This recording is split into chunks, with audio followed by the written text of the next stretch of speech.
안녕하세요. 초등학교 교사로 일하고 있는 30대 여자입니다. 저는 얼마 전 돈 1억에 제 영혼을 팔라는 모멸스러운 제안을 받았었습니다. 그 사람이 가족이라고 생각했던 존재였기에 더 받아들일 수 없고 또 용서할 수가 없었는데요. 이곳 인생라디오에 제 사연을 꺼내보려 합니다. 인생라디오 사연 시청 전에 구독, 좋아요, 알람 설정 먼저 부탁드리며 사연 바로 시작하겠습니다. 어머니께서 일찍 돌아가시고 딸과 둘만 남은 아버지는 금보다 귀한 외동딸에게 뭐든 할 수 있는 걸 해주려고 노력하셨죠. 코다리찜 전문점을 오래 운영하신 아버지께서는 연중무휴 쉬지도 않으시고 식당에 나가 일을 하셨는데 그런 아버지께서 쉬는 날은 늘 제가 관련된 날이었죠. 초등학교 때 부모님과 함께 가는 소풍날, 학부모 참관 수업, 수능 당일과 대학교 입학식과 졸업식, 그리고 제 결혼식, 이런 날이요. 근데 예상치도 못한 곳에서 남편을 만나면서 그렇게 만난 타인도 내게 무조건적인 사랑을 줄 수 있고 마찬가지로 저도 그런 사랑을 줄 수 있다는 걸 알게 됐어요. 남편과의 만남은 한밤중 술 냄새가 잔뜩 나는 전화 한 통으로 시작이 됐어요. 예전에 임용고시를 준비하면서 다닌 도서관에서 만나 친해진 언니에게서 전화가 오는 겁니다. 그 언니는 로스쿨을 다니면서 변호사 시험을 준비 중이었는데 제가 독서실 총무를 하면서 아르바이트도 겸하고 있어서 친해졌었거든요. 그 당시 저는 임용고시를 패스한 1년차 교사였고 언니는 한 번의 낙방을 경험한 변호사 지망생이었죠. 날짜를 보니까 1월 중순이 지났기에 혹시 좋은 소식을 가져왔나 해서 빠르게 전화를 받았는데 웬걸 술 냄새가 잔뜩 나는 목소리가 제 이름을 외치고 있더라고요. 야야야, 받았다. 수진아. 술에 잔뜩 취한 목소리가 솔직히 뭐라고 하는지 정확히 알아먹지도 못했지만 저는 이미 이 언니의 주사를 잘 알기에 제가 그 당시 자취하던 집 근처에서 술을 먹고 있으니까 데리러 오고 저희 집에서 하룻밤 재워달라는 말 같았어요. 그리고 씁쓸하지만 목소리를 봐서는 언니가 시험에 떨어졌다는 걸 감지했죠. 집에서 입던 트레이닝복 위에 패딩만 걸치고 평소 언니가 동네 놀러오면 갔던 꼼장어 집으로 향했습니다. 그곳은 그냥 술자리가 아니라 시험에 떨어진 로스쿨 동기들이 모인 눈물의 현장이었고 친한 언니는 술 먹고 반쯤 탁자에 엎드려 있었어요. 제가 언니에게 다가가니 언니는 활짝 웃으면서 씩씩하게 나 또 떨어졌어 라고 하더군요. 저는 그래 하면서 등을 토닥여줬고 이제 집에 가자라고 말했습니다. 근데 언니가 더 마시겠다고 저를 강제로 옆에 앉히는 거예요. 또 시작이구나 하고 한숨을 쉬고 있는데 제 맞은편에 앉은 남자와 눈이 딱 마주쳤어요. 술잔 대신 콜라가 담긴 잔을 앞에 둔 남자는 어색하다는 듯이 웃으면서 말을 했습니다. 이제 2차 온 지 2시간 정도 됐어요. 금방 파할 거예요. 다행이네요. 근데 술 안 드셨나 봐요? 여기서 제일 말짱해 보이세요. 네. 제가 시험은 떨어지긴 했는데 술을 원래 안 마셔서. 아까 정연 누나가 전화할 때 못 말렸어요. 죄송해요. 괜찮아요. 늘 있는 일인데요, 뭐.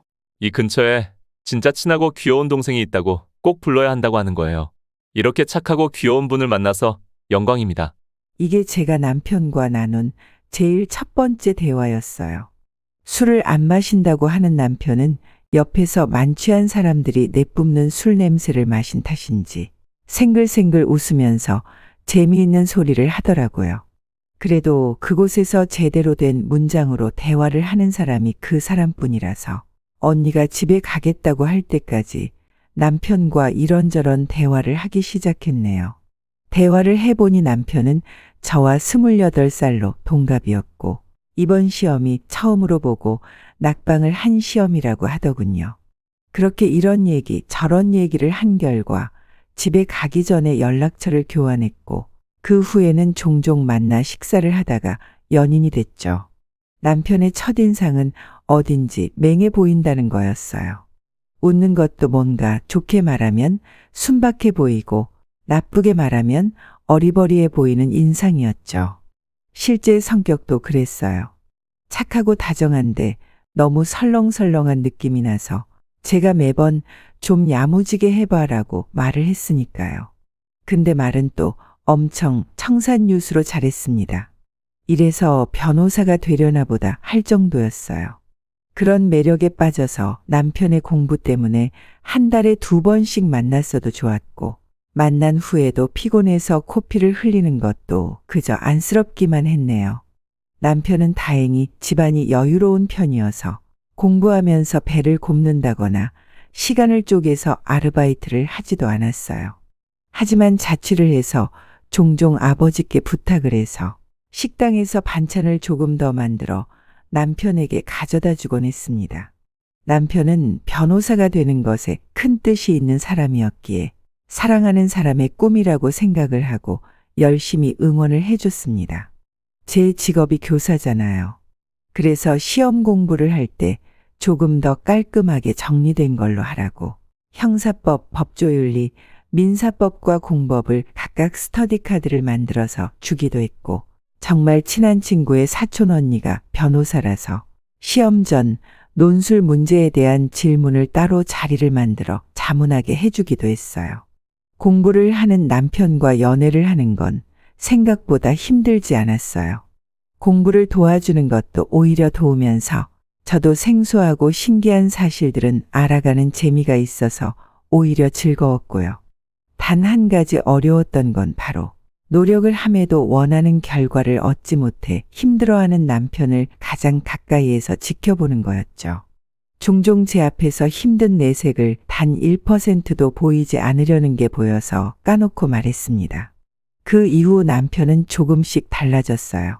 힘든 일이 있으면 속 시원하게 말하고 제게 위로받았고, 짜증이 나고 예민한 날이 있으면 저에게 미리 말해서 쌓인 스트레스를 풀고 남편을 예민하게 만드는 원인을 찾아 해결하려고 노력을 했습니다. 그렇게 남편과 어느새 만난 지 1년이 가까워졌고 갑자기 예상도 못한 말을 하더군요. 수진아, 혹시 거절하고 싶으면 바로 거절해도 돼. 전달하는 것뿐이니까 부담 가지지 말고. 우리 어머니가 수진이 너 초대해서 식사 대접이라도 하고 싶다고 하는데 혹시 생각 있어? 어디 전쟁이라도 나가는 사람처럼 비장한 얼굴로 남편이 제게 물어본 건 남편의 어머니께서 저를 초대하고 싶다는 얘기였어요.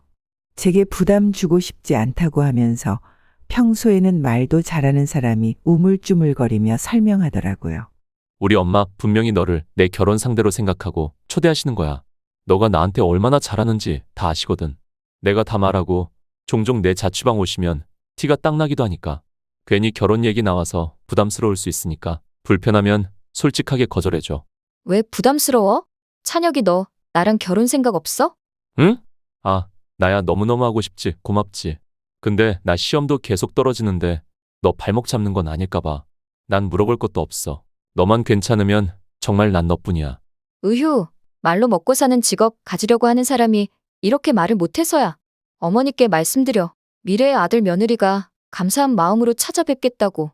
이렇게 얼렁뚱땅 남편과 제가 결혼을 전제하에 연애를 하는 게 저희 사이에 공식화됐고, 저는 처음으로 제 시어머니가 될 분을 만나게 됐습니다.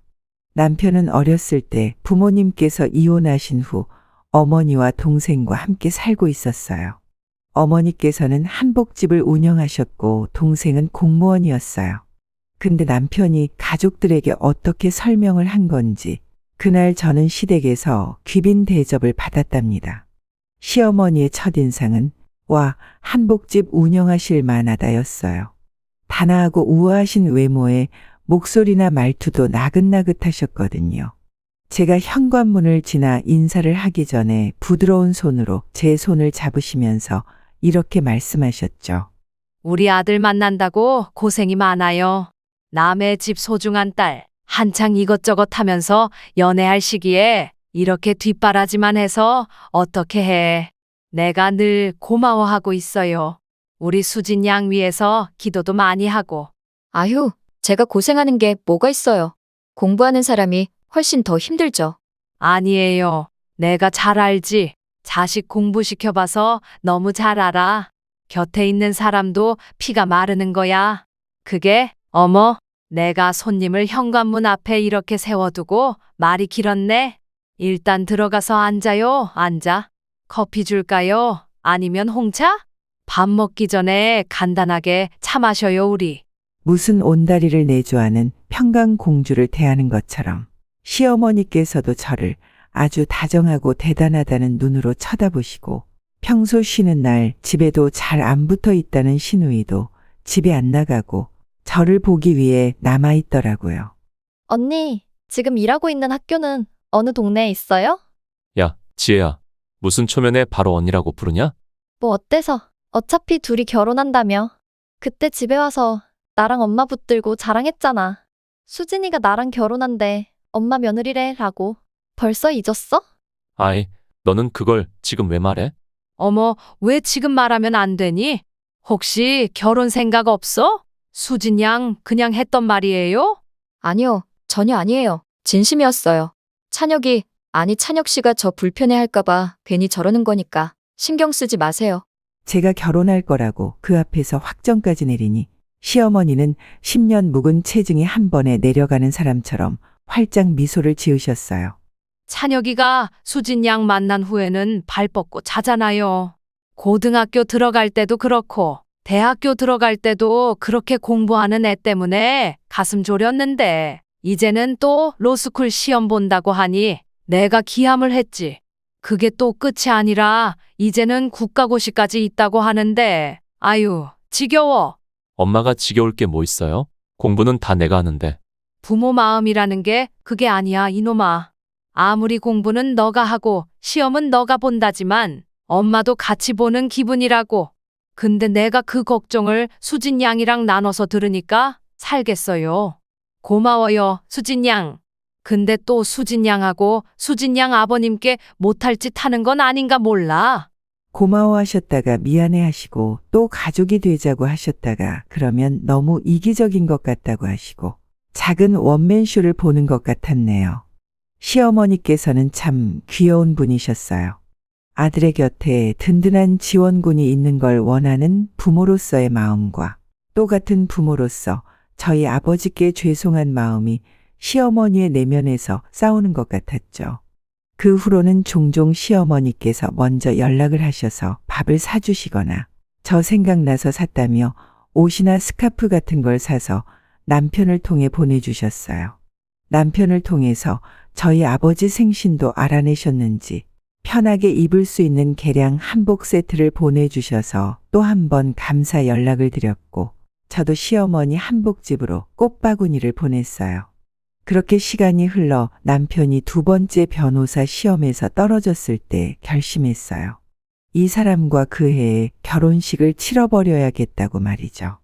왜냐하면 남편은 두 번째 낙방으로 크게 좌절했고 그 좌절 때문에 거의 심리적으로 고립될 뻔했거든요.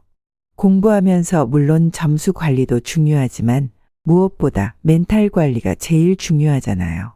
남편의 자존심, 자존감은 바닥을 쳐버렸고 저는 그런 남편의 정신을 붙들 수 있는 건 결혼을 함으로써 믿음을 주고 안정감을 주는 것뿐이라고 생각을 했어요. 그래서 제가 프로포즈를 했어요. 늘 남편이 도서관에서 공부가 끝나면 만나서 둘이서 가만히 앉아만 있어도 시간이 그냥 지나가 버리는 한강 둔치에서 결혼을 하자고 했습니다. 제가 좀 오버를 하긴 했어요. 전통적인 방법으로 한쪽 무릎을 꿇고 결혼하자고 했거든요. 본식에서 사용할 반지가 아니라 편하게 커플로 낄 반지를 사서 내밀고 말했죠. 결혼하자.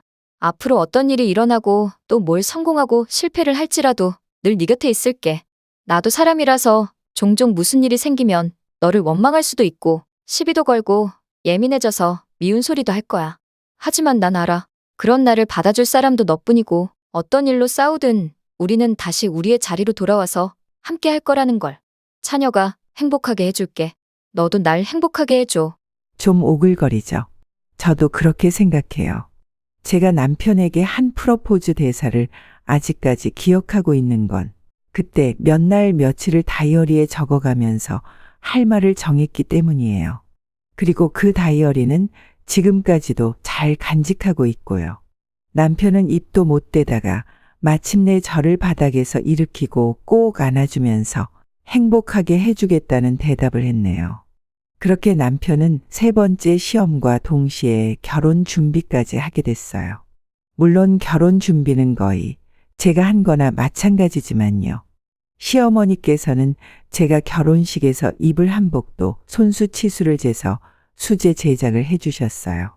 그리고 완성된 한복을 입혀주실 때 평생 행복하게 잘 살라고 기도하는 마음으로 하나하나 만들었으니까 수진이는 꼭 행복할 거야. 이런 말씀도 해주셨죠. 저는 그 염원이 담긴 한복을 입고 남편과 결혼을 했습니다.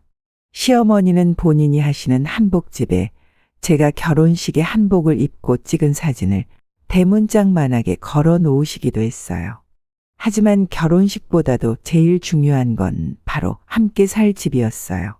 준비했던 것보다 몇 년은 먼저 결혼을 해서 아직 모아둔 돈도 없는 데다가 제가 멋대로 벌린 결혼 때문에 부모님께 손을 벌리고 싶지도 않았거든요. 그때 시어머니께서 제게 구원의 손길을 뻗어주셨어요. 남편이 시험에 합격하고 자리 잡기 전까지 시댁에서 함께 살자고 말이죠. 아마 다른 시어머니였으면 제가 바로 거절을 했을 겁니다. 원룸이라도 그냥 둘이서 살겠다고 말이죠. 하지만 이 얘기를 꺼내신 건 저희 시어머니이기 때문에 가능했던 거였어요. 남편은 전적으로 선택을 제게 맡겼고 저도 흔쾌히 승낙을 했답니다. 시어머니께서는 방 4개짜리 아파트에 시누이와 함께 살고 있었는데 나머지 2개 방 중 하나는 저희 방, 나머지 방은 남편이 공부를 할 수 있는 방으로 바꾸셨어요. 그렇게 저와 남편은 시댁에서 신혼생활을 시작했고요. 너무 좋았습니다. 시어머니도 시누이도 모두 제가 평생 가져보지 못한 어머니와 여동생을 갖게 된 기분이었거든요. 남편이 아침에 독서실로 나가면 저녁에 들어왔기에 저희 셋이서 참 잘 붙어서 시간을 보냈죠. 주말에는 목욕탕에도 갔고 백화점에도 같이 가고 경복궁이나 경리단길 등 서울에서 놀러 갈 수 있는 곳은 다 가본 것 같아요. 멀리 여행까지 가면 혼자 남아 공부할 남편이 불쌍하니 꼭 참았습니다. 나중에 가도 늦지 않았으니까요. 그렇게 결혼하고 몇 달 지나 남편의 3번째 변호사 시험이 다가왔어요. 결과는 어땠을까요? 제가 결혼으로 확신과 안정감을 주는 건 별다른 효과가 없었는지도 모르겠어요. 남편은 3번째, 아직 아물지도 않은 상처를 후벼 파는 좌절을 맛볼 수밖에 없었어요. 그리고 이번에는 시험 결과 발표하는 날, 남편이 증발하고 말았습니다. 불안한 내용을 품은 문자 메시지를 제게 보내고서 말이죠. 말 그대로 저와 시어머니 그리고 시누이는 패닉 상태에 빠졌어요. 남편이 혹시나 시험 결과에 극단적인 행동까지 하면 어떻게 하나 싶어서 제정신을 차릴 수가 없었죠. 시어머니는 당장 넘어가실 것 같았고 시누이는 그런 시어머니를 안정시키기 위해 옆에 붙어 있었어요. 저는 어떻게 해서든 이성을 붙들고 경찰서에 가고 휴대폰 번호 추적을 위해 소방서에도 신고를 했습니다. 4시간에 걸친 수색 끝에 멀지 않은 한강에서 남편을 발견했어요. 남편은 술에 조금 취한 채로 한강 둔치에 무너진 것처럼 앉아 있었고 수색해 주신 소방대원과 경찰은 제게 남편을 인도해 주었어요. 고개를 푹 숙이고 제 쪽으로 걸어오는 남편을 보고 저는 그대로 뺨을 내리칠 것처럼 팔을 들어 올렸다가 이내 그 손으로 남편을 끌어안았어요. 그리고 정말 정신을 놓고 울었어요. 남편도 저를 따라 울었고 저는 남편에게 어떻게 됐든 너를 사랑하고 옆에 있을 거라는 말은 사실이라고 나는 어떻게 해서든 당신을 먹여 살릴 테니까 계속 시험 도전을 하든 아니면 다른 직업을 갖든 상관없다고 말했죠. 그렇게 집에 무사 귀환한 남편은 3일의 고민 끝에 마지막으로 한 번 더 도전을 해보고 안 되면 다른 일을 시작해서 새 출발을 하겠다고 했어요. 그리고 저는 그 말을 받아들였고요. 남편은 남은 1년에 모든 걸 다 걸었어요.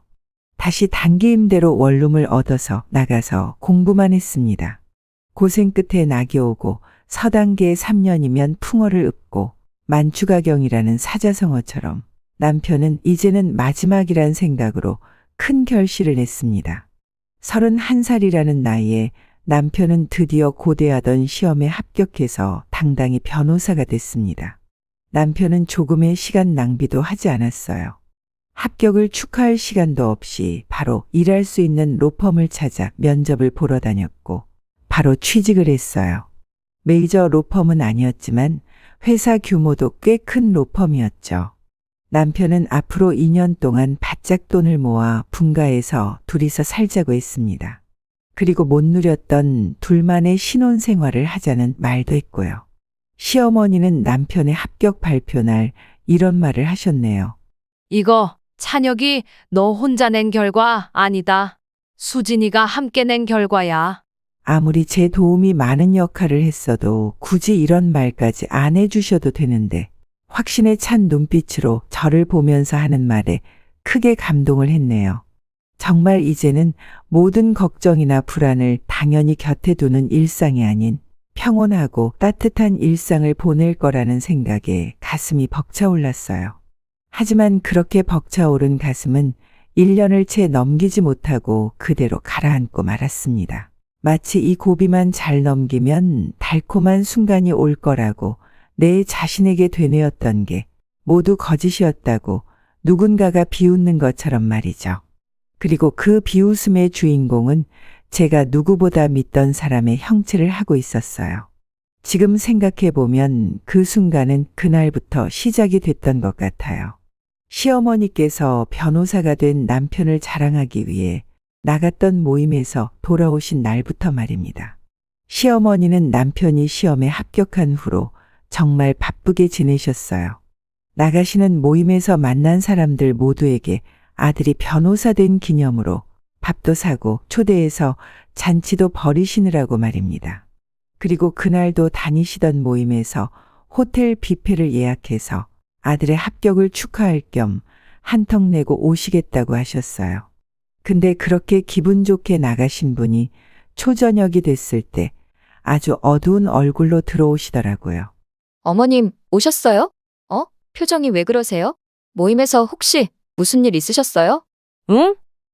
아니다. 아니야. 아휴, 피곤하다. 나 씻고 바로 자야겠다. 원래 어디 갔다 오시면 무슨 일이 있었는지 상세하게 말하던 분이 갑자기 피곤하다고 방에 쏙 들어가 한참을 안 나오시니 의아했어요. 그리고 혹시 어디가 편찮으신가 걱정을 했어요. 그때는 그렇게 생각을 했죠. 그게 모든 비극의 전조 증상인 줄 상상도 못하고 말입니다. 그날부터 시어머니는 어딘가 달라지셨어요. 제가 말을 걸어도 대꾸도 안 하시고 그냥 못 들었다고 둘러대거나 말하기 싫다고 하셨습니다. 귀찮아 보이셨어요. 저는 좀 놀랐죠. 생전 안 그러시던 분이 그러시니까 혹시 몸 어디에 이상이 생겨서 그러시는 건 아닌가 싶어서 시어머니께 컨디션이 안 좋으시면 병원에 가서 검사라도 한번 받아보는 게 어떻겠냐 이렇게 권하기도 했답니다. 근데 제 말을 듣고 시어머니께서 뭐라 했는지 아세요? 너는 내가 어디가 아팠으면 좋겠니? 괜찮다는데 왜 계속 그래? 라고 하시더군요. 충격이었어요. 가만히 생각해 보니 그 차가운 행동을 보이는 건 오로지 저에게만이더라고요. 만약 아프시다면 다른 사람에게도 똑같이 그러셨겠죠.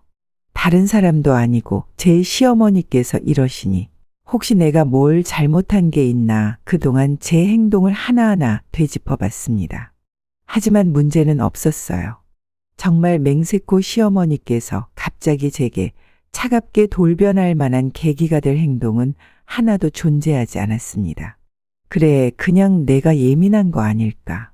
만약 오해한 게 있다면 조금 시간이 지나 해결될 거라고 제 자신을 다독여봐도 시어머니는 예전 모습으로 되돌아오지 않았어요. 남편에게 혹시 어머니께서 나한테 화나신 거 있나? 요즘 좀 쌀쌀맞으신 것 같아. 라고 하니까 남편은 잘 모르겠대요. 모르는 게 당연하겠죠. 저랑 단둘이 있을 때 그러시니까요. 남편은 혹시 그런 것 같다면 대화로 한번 풀어보라고 했고, 저는 마음을 먹고 말을 꺼내봤어요. 남편은 급하게 일 때문에 로펌으로 갔고, 시누이는 외출을 한 날 시어머니 방으로 노크를 하고 들어갔어요. 어머님, 뭐 하세요? 저 들어가도 돼요? 대답은 없었습니다. 저는 혹시 주무시나 싶어서 살짝 문을 열고 안을 들여다봤어요. 근데 시어머니는 그냥 방 안에 앉아서 제가 있는 방문을 노려보고 계시는 게 아니겠어요. 심장이 쿵 떨어지는 줄 알았습니다. 안 주무시네요? 어머님, 너는 내가 들어오라고 말도 안 했는데 그냥 벌컥벌컥 문을 여니. 아무리 같이 살아도 예의는 지켜라. 내가 나이 먹을 대로 먹은 너한테 진짜 뭐든 이렇게 가르쳐줘야 알아?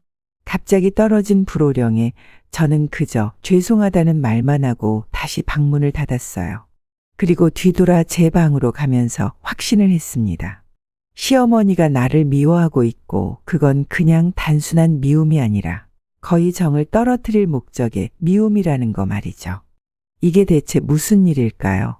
저를 가족처럼 아끼던 시어머니께서 왜 갑자기 이렇게 돌변을 하신 건가요? 그날을 기준으로 시어머니는 바뀐 모습을 감추지도 않으셨습니다. 제가 한 번은 저를 노골적으로 피하는 시어머니께 왜 그러시냐고 해도 내가 뭘 그랬다고 그러니? 너 참 이상하다.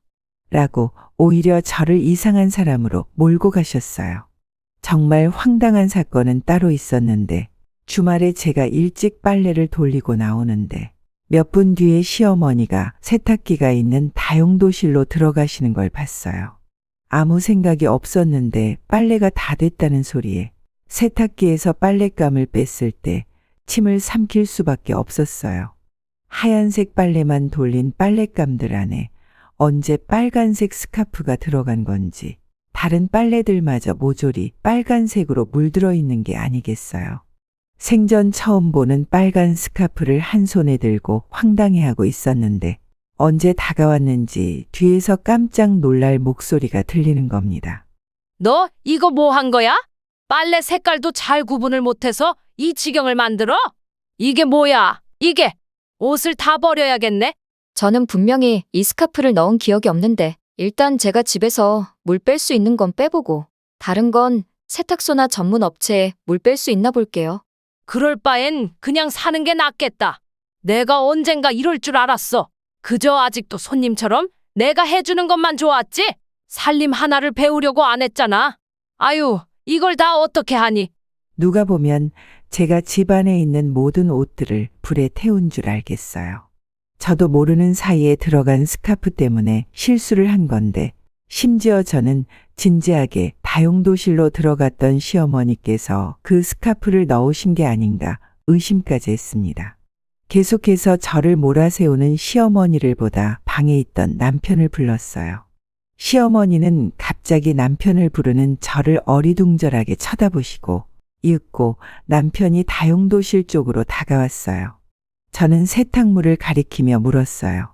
이거 빨래들 내가 색깔별로 구분해서 빼놔달라고 했잖아. 봐봐, 여기 이 스카프 있었어. 어라? 이게 언제 들어갔어? 나 정말 색깔 있는 거랑 청바지는 다 뺐어. 그렇습니다. 그 빨래를 구분해서 제게 준 건 남편이었고 저는 세탁기에 넣고 돌리기만 했거든요.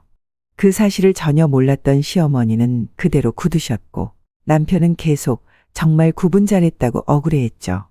저는 어쩔 수 없다는 표정을 지으면서 남편에게 어쨌든 이 지경이 됐으니 물을 빼든 어디 맡기든 하라고 했어요. 아무리 그래도 아들한테 그 짓은 못 맡기겠는지 시어머니는 기어 들어가는 목소리로 그만됐다고 하시며 방 안으로 들어가셨네요. 그 후에도 제가 설거지한 그릇에 물때가 남았다고 시비를 거시거나 머리카락이 길어서 방바닥이 지저분하다고 제 머리카락을 자르라고 하시기도 했습니다. 제가 점점 더 심해지는 시어머니 급작스러운 횡포에 지쳐갈 때쯤 마치 제게 정신 차리고 기운 내라는 신호 같은 소식이 들려왔어요. 바로 제가 임신을 하게 된 거죠. 따로 계획을 한 건 아니었지만 기쁘고 설레었습니다. 제가 집에서 얼굴 보고 전하는 걸 기다리지 못하고 남편에게 전화를 해서 알리니까 남편은 일하다가 마시던 커피까지 다리에 쏟아 엎을 정도로 놀라고 기뻐하더군요. 아직도 남편과 같이 일하는 사람들이 종종 이 일로 놀린다고 합니다. 아내의 임신 소식에 기뻐서 커피로 샤워를 했다고요. 저희 아버지도 식당 문을 닫고 저를 보러 오실 정도로 기뻐하시고 시누이도 조카가 생긴다는 소식에 기뻐했지만 단 한 사람만은 미적지근한 반응을 보이더라고요. 바로 여러분이 예상하는 그 사람, 저희 시어머니였죠. 표면상으로는 기뻐하셨습니다. 남편과 함께 소식을 전하니 어색하게 웃으시면서 정말? 그래, 잘 됐다. 애썼네.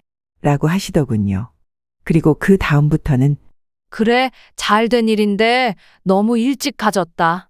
애가 아빠 닮아야 할 텐데 아빠 닮아야 출세하지. 라고 하시고 또 수진이 너 지금 임신해도 되는 시기니? 학교 다니는데 안 힘들겠어? 등 굉장히 미세하게 신경 거슬리는 소리를 하셨어요. 왜 저러시지? 설마 내가 지금 밉다고 나중에 태어날 애도 미워하실까 하는 생각에 착잡해졌어요. 그리고 며칠 후에 저는 시어머니가 돌변했던 이유를 알게 됐고 그 이유는 제게 커다란 모멸감과 함께 평생 잊을 수 없는 상처를 남기게 됐어요. 제가 방과 후 프로그램에서 쓸 학습지 문제로 토요일에 출근을 한 날이었어요. 오후 1시 40분 정도에 일을 마무리하고 있는데 시어머니에게서 전화가 오더라고요. 제게 아직 학교냐고 묻는 시어머니 목소리는 어딘지 간결하고 좀 단호한 음성이었어요. 시어머니는 학교 근처 카페인데 일 끝나면 한번 들르라고 하시더군요. 그 카페는 저도 아는 카페였어요. 안에 자리도 얼마 없고 좁은 골목에 있는 곳이라 손님이 적어서 일하다가 혼자 좀 쉬고 싶으면 가는 그런 카페였거든요. 저는 알겠다고 하고 하던 일을 마저 정리한 후 카페로 갔습니다. 그리고 카페에 도착해 시어머니 앞에 앉았을 때 저는 제 눈앞의 시어머니가 정말 낯설게 보였어요. 표정이 너무 무서웠거든요. 지나가다 봤으면 제 시어머니인 줄도 몰랐을 거예요. 어머님, 왜 여기로 저를 부르셨어요? 저 어차피 일 끝나고 바로 갔을 텐데. 내가 너한테 따로 할 얘기가 있어서 그러지. 너는 지금 생활에 만족하니? 네, 그럼요. 요즘 어머님하고 사이가 좀 틀어지긴 했지만 어머니만 괜찮으시면 대화해서 개선할 의지도 있고 남편도 자리 잡아가고 고 다이도 생기니까 만족 못할 게 뭐가 있겠어요. 애가 매일 어린애들하고 시간을 보내서 그런가? 어쩜 그렇게 단순하고 시야가 좁니? 송충이는 솔잎만 먹고 살아야 하고 사람은 제 몸에 맞는 옷을 입어야 하는 거다. 그래도 내가 지금까지 본 정도 있고 우리 아들한테 너가 잘한 건 사실이니까 여유 있게 자립할 돈은 손에 쥐어줄게. 1억이면 어떻게 될 것 같은데 넌 어떠니? 어머님, 지금 무슨 말씀을? 그 돈 받고 내 아들이랑 헤어지라는 거야. 이혼하라고. 그러니까 지금 1억을 받고 남편이랑 이혼을 하라고요? 어머님, 제정신으로 하는 말이세요? 무슨 드라마 찍는 것도 아니고. 아니, 그것보다 저는 그렇다 치고 남편이 그렇게 하겠대요? 찬혁 씨는 이거 모르죠? 지금은 몰라도 너가 이혼하자고 해서 갈라서고 나면 나중에는 다 이해할 거다. 이게 다 찬혁이를 위한 일이니까. 그건 또 무슨 해괴한 말이에요?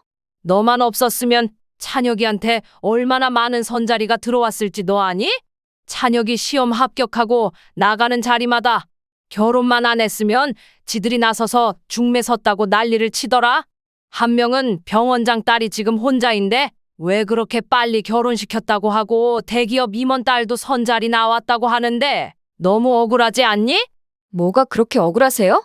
변호사 된 아들로 장사 못해서 제값 주고 못 팔아서 그게 그렇게 억울하세요? 너 입 다물어. 내가 억울해서 속에서 천불이 날 지경이니까. 그러다가 내 한복집에 자주 오던 중매쟁이가 그러더라. 아들 이혼시키면 똑같이 이혼한 여자한테 보내라고. 저 아는 사람 중에 건물주 딸이 있는데 의사 사위 들어오면 병원 차려주고 변호사 사위만 들어오면 그 건물에 아예 사무실을 개원해 주려고 벼르고 있다고 하는데 내가 어떻게 가만히 있니? 너 우리 아들한테 제대로 된 변호사 사무실 차려줄 수 있어? 변호사 남편 가져가려면 그 정도는 해줘야 수지타산이 맞잖아. 저는 어머님처럼 속물이 아니라서 전혀 생각도 못했는데 저 남편 변호사라는 것 하나 보고 결혼한 거 아니에요. 오히려 어머님 아들 저랑 결혼할 때 로스쿨 나온 백수였고 시험에만 3번 떨어졌잖아요. 차라리 시간 낭비 안 하고 다른 변호사 만나서 더 빨리 변호사 마누라 됐겠죠. 근데 제가 어머님 아들을 기다리고 결혼한 게 뭘 것 같으세요? 제가 그 사람을 있는 그대로 사랑하니까 그런 거잖아요. 이해가 안 되세요? 아들을 내 새끼라는 마음으로만이 아니라 어디 팔아서 돈방석에 앉을 수단이라고만 생각하시니까 제가 이해가 안 되겠죠. 너랑은 더는 말을 못하겠다. 말이 어떻게 통해야 말을 하지? 됐고, 너 얼마 더 얹어주면 포기하고 깔끔하게 이혼할래? 너 하는 꼴이 불쌍해서 더 주려니까 원하는 숫자나 말해. 어머님, 유명한 영화 감독 중에 아내한테 600억 주면서 제발 이혼해 달라고 한 사람 얘기 아세요? 어머님 또 600억만 만들어 와보세요. 제가 그때 뒤에서 다시 뭐라 한번 소리를 생각은 지르는 해드릴 시어머니를 테니까요. 무시하고 그대로 카페를 나왔습니다. 머리 끝까지 화가 나 한바탕 퍼붓고 나니 혈압이 뚝 떨어지는 것 같았네요. 저는 어떻게 해서든 시어머니에게서 멀어지기 위해 걷고 또 걸었습니다. 비척비척 발이 닿는 곳으로 걸었어요. 어떻게 이럴 수가 있지? 사람이 이럴 수가 있나라고 끝나지 않는 생각을 되뇌이면서 발자국을 내디딜 때마다 인류애를 상실하는 것 같았어요. 몇 분을 그렇게 걸었을까요? 입도 마르기 시작했고 귀도 멍하고 머리도 아찔하게 울리더라고요. 어디 앉아서 숨 좀 고르자라는 생각만 들었고 사실 그게 제 마지막 기억이었습니다. 다시 눈을 떴을 때 저는 온몸에서 극심한 통증을 느꼈고 제 옆에 있던 사람은 저와 눈을 마주치고 이렇게 말했어요. 환자분, 정신이 좀 드세요? 환자분 자려고 하지 마시고 일어나 보세요. 계단에서 굴러서 떨어져서 정신 잃고 여기까지 실려오셨는데 어디까지 기억나세요? 그 사람은 바로 간호사였고 간호사의 말에 따르면 제가 공원으로 들어서는 높은 계단에서 굴러 떨어졌고 정신을 잃고 쓰러진 저를 목격한 사람이 신고를 해서 병원에 왔다는 겁니다. 병원에 오고 3시간 만에 눈을 떴다고 하는데 휴대폰을 늦게 찾아서 이제야 보호자에게 연락을 했으니 조금 있으면 올 거라고 하더군요. 그리고 10분 정도 뒤에 남편이 병실에 도착을 했고 의아했던 건 의사도 같이 들어왔다는 거였어요.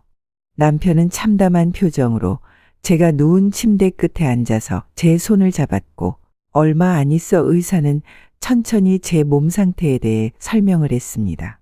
계단에서 굴러 떨어진 충격으로 유산을 했다고 말이죠. 추락하고 바로 구급차 안에서 하혈을 했고 병원에 도착하자마자 상태를 확인했을 때는 태반 조직이 방출된 후였다고요.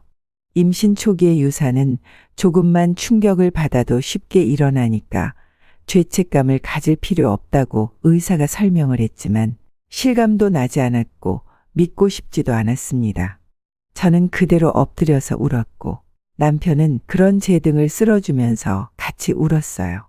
의사는 나가기 전에 이틀 정도 입원해서 몸 상태를 확인하자고 했습니다. 제가 한참을 울다가 지쳐서 소리도 못 내고 있는데 남편이 그러더군요. 엄마랑 지혜한테도 연락했어. 엄마는 지금 오고 계신다는데 당신이 혼자 있고 싶으면 오지 말라고 할게. 그 말을 듣자마자 실처럼 이어지던 울음소리가 멈췄어요. 저는 힘없는 팔을 뻗어서 남편의 어깨를 짚고 말했습니다. 어머님 때문이야. 어머니만 아니었으면 우리 아이 이렇게 빛도 못 보고 세상에서 사라지지 않았어.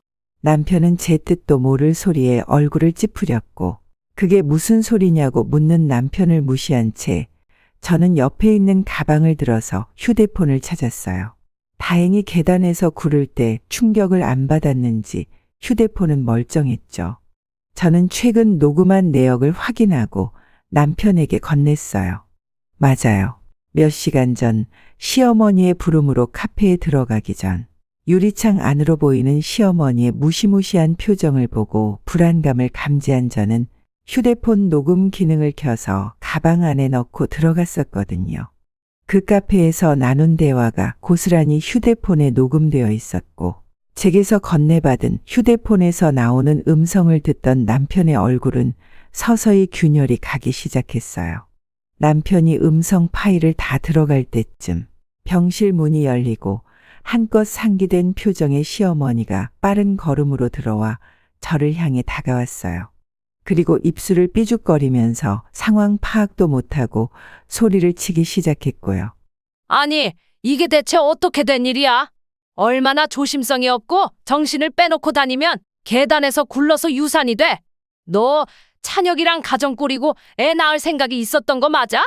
괜히 낳기 싫어서 쇼하거나 사실은 임신도 아니었는데 거짓말 밝혀질까봐 겁나서 이 짓거리 하고 있는 거 아니냐고.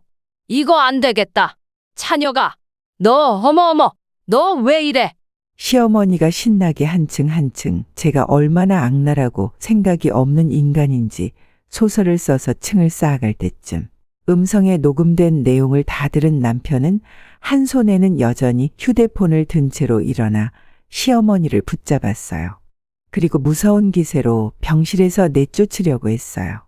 상황을 모르는 시어머니는 갑자기 완력을 쓰는 남편에게 악소리를 질렀고 남편은 더 참지 못하고 고함을 질렀습니다. 어떻게 돈을 주면서 이혼을 하라고 해요, 엄마? 수진이가 어떤 애인 줄 몰라요? 수진이 내 목숨 살려준 사람이야. 어떻게 아들 인생을 구제해준 사람한테 이따위 막말을 해서 모욕을 줘요. 그리고 이제 그 충격으로 유산까지 했으니 속이 시원하시냐고요. 다 필요 없어요. 나 엄마랑 이제 안 봐요. 2번 다시 우리 둘 앞에 나타나지 마세요. 너 그게 무슨 소리야? 제가 그러든 내가 그랬다고? 너는 그 말을 믿니? 믿어? 제가 계단에서 구르고 새끼 잃은 게 왜 내 잘못이야? 빠르게 태세 전환을 하고 모르쇠로 일관하는 시어머니에게 남편은 감정 하나 없는 얼굴로 끝났던 음성 녹음을 재생했고 다시 시작된 소리에 시어머니 얼굴은 삽시간에 창백하게 질려갔어요. 그리고 아직도 본인의 잘못을 모르는지 고개를 돌려 저를 노려보더니 이렇게 말했죠. 그걸 녹음을 했어? 이 여우 같은 년이. 그 입 좀 다물어요. 이런 얘기 듣고 충격받고 안 쓰러질 사람이 세상 천지에 어디 있어요. 엄마는 직접적으로 해만 안 간 거지. 간접적으로는 저희한테서 자식을 빼앗은 거예요. 아들 인생 살려준 사람한테 평생 고마워할 줄도 모르고 고작 변호사 사무실에 눈이 멀어서 이딴 짓을 해요? 나는 엄마 같은 사람 몰라요. 그리고 엄마가 엄마 잘못 제대로 깨닫지 못하면 평생 모르고 살 각오도 하고 있어요. 나가세요, 당장. 꼴도 보기 싫으니까 나가라고요. 남편은 무섭게 시어머니를 떠밀어 병실 밖으로 내쫓았습니다. 밖에서는 몇 번의 신랑이 하는 소리가 더 들려왔고 듣기에는 병원 관계자가 와서 시어머니를 끌고 나간 것 같았어요. 남편은 다시 병실에 들어와서 그대로 제 앞에 무릎을 꿇었습니다.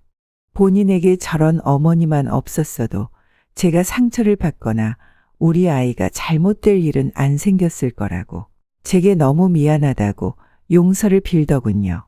저는 남편도 피해자라고 생각을 했기에 별말하지 않고 그저 남편의 어깨를 끌어안고 천천히 토닥거렸어요. 저는 퇴원을 한 뒤 친정으로 향했어요. 제게 있었던 얘기를 듣고 아버지는 아예 남편과도 이혼을 시키려고 하셨습니다. 나중에 다시 시어머니와 연락을 할 수 있으니 당장 그렇게 용서도 못할 집안과 갈라서라고요. 남편은 3일 동안 저희 아버지를 설득했어요. 절대로 본인이 먼저 어머니께 연락할 일 없을 거고 먼저 연락이 오게도 하지 않겠다고요. 원하신다면 직접 법적 효력이 있는 각서를 써서 다른 변호사에게 공증까지 받을 테니 믿어달라고 했고 아버지는 그런 남편에게 기회를 주셨습니다. 그 후로 남편은 저와 살 집을 알아보고 다녔어요. 그동안 저는 친정에서 아버지와 함께 마음 놓고 지냈고 남편은 집 알아보고 일하면서 로펌 근처 비즈니스 호텔에서 지냈습니다. 시댁에서 저희 짐을 뺀 것도 남편과 시누이였어요. 제게 일어난 사건을 전해 들은 시누이는 정말 많은 도움을 줬습니다.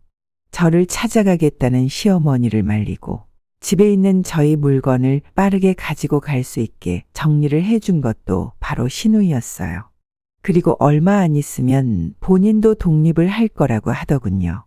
원래 독립을 할 예정이었지만 제 얘기를 듣고 더 이상 시어머니를 제대로 볼 수 없다고 독립할 계획을 앞당겨야겠다고 했어요. 저는 고의적으로 시어머니 생각을 안 했습니다.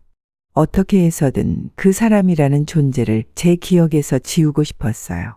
시어머니를 떠올리면 지금까지 제가 기만당하고 끝내 무엇으로도 바꿀 수 없는 소중한 존재를 잃었다는 생각에 숨을 제대로 못 쉴 것 같았거든요.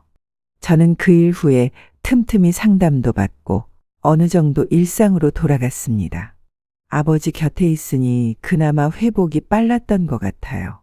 남편은 한 달 반 동안의 고생 끝에 저희가 이사 갈 만한 집을 찾았고 방 2개짜리 아파트를 찾아서 이사를 했습니다. 이사 전에 저희 아버지 집으로 2번 정도 시어머니에게 전화가 왔었어요. 한 번은 제가 받았고 한 번은 아버지께서 받으셨죠. 저는 시어머니의 목소리를 듣자마자 끊었지만 아버지는 냅다 쌍욕을 퍼붓고 끊으셨네요. 이사 후에도 시누이를 들들 볶아 이사 간 주소를 알아내려고 하셨지만 소용없었고 몇 번 제가 다니는 학교나 남편의 로펌으로 찾아간 것 때문에 남편이 법적 조치를 취하기 전에 그만 찾아오라고 으름장을 놓기까지 했습니다. 그 후로 찾아오진 않으셔도 모르는 번호로 전화가 오면 100이면 100 다 시어머니였어요. 이제는 모르는 번호는 아예 받지도 않습니다. 사건 후 몇 달이 지났을 때 저는 넌지시 남편에게 말했어요. 부모 자식 관계까지 끊고 싶지 않으니 원한다면 당신만 시어머니와 보고 지내도 된다고요. 하지만 남편은 영문을 모르겠다는 표정을 짓더니 이내 단호하게 말했습니다. 여보, 나도 엄마 욕심 때문에 상처받고 잃은 게 많아. 알잖아. 당신이 받은 상처만큼 나도 받았으니까. 그러니까 당신이 완전히 괜찮아질 때까지 나도 엄마한테 연락할 일 없어. 그 말을 들으니 괜히 미안한 마음이 들었던 것도 싹 사라지고 또 한 번 남편이라는 사람에 대한 확신이 들었습니다. 저는 앞으로 어쩌면 영원히 그 사람에게 연락할 생각이 없네요. 시어머니의 욕심만 없었다면 우리는 모두 나름대로 행복할 수 있었고 그 행복을 유지할 수 있었을 거예요. 시어머니가 원래 그런 사람이었는지 변한 건지 알 수는 없지만 결혼하고 그 사건이 일어나기 전까지는 정말 행복했던 게 사실이기에 확신할 수 있어요. 근데 그게 시어머니의 눈먼 욕심 하나 때문에 와르르 무너진 거죠. 시어머니는 제게 송충이는 풀잎을 먹고 살아야 한다고 했지만 정말 분수에 만족하고 살아야 할 송충이는 제가 아닌 시어머니 자신이었네요. 저는 이전에 찰나로 느낀 행복한 일상만큼 새로운 인생은 남편과 단둘이 살고 있습니다. 몸에 난 상처도 마음에 난 상처도 느리긴 하지만 회복하고 있으니 부디 저를 걱정하지 않으셨으면 해요. 그저 제 이야기를 듣고 작은 응원을 보내주셨으면 좋겠습니다. 정말 감사합니다. 모두들 행복하세요. 오늘의 인생라디오 사연글에 여러분의 소중한 댓글 참여 기다리면서 구독, 좋아요, 알람 설정해 주시면 매일 새로운 사연으로 만나실 수 있습니다. 늘 건강하시고 행복하세요. 감사합니다.